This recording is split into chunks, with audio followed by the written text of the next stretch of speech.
Okay.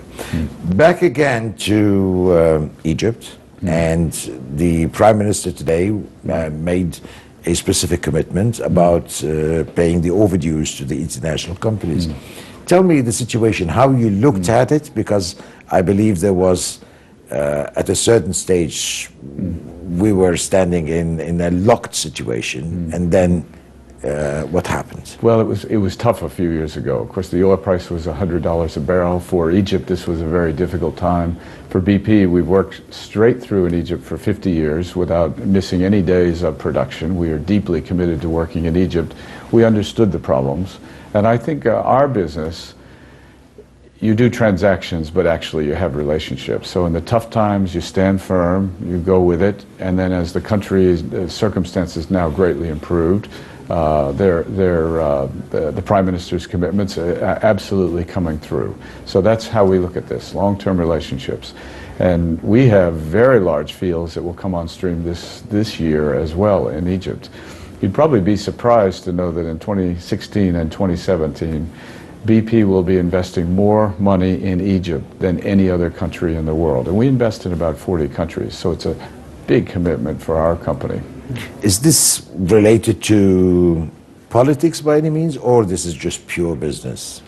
Well, I think oil and gas always has an element of politics to it. That's just the nature of what it is. It's always on the strategic radar of countries. So we try to stay out of politics ourselves, but we try to work with governments. And currently, there isn't a country in the world that I know of now where the president, a prime minister, and energy minister are more supportive and cutting through red tape so that decisions can be made quickly. And that's also important for us.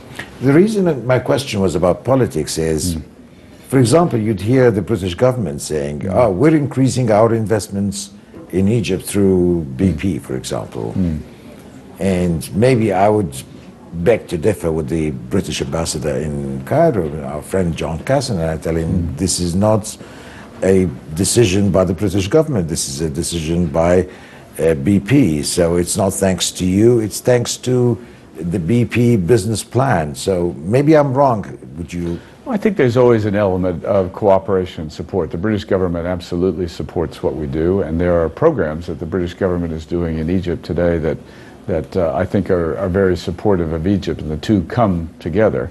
I think that I think there has to be an element of support, but the British government doesn't underwrite what we do.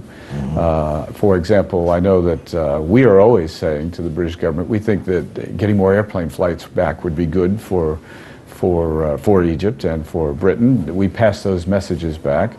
And I see the British government now has 41, well, not the British government, but British flights a day, 41 flights a week in and out of Egypt now, so it's coming back. So we find ourselves in some ways of being supportive of Egypt to the British government and vice versa.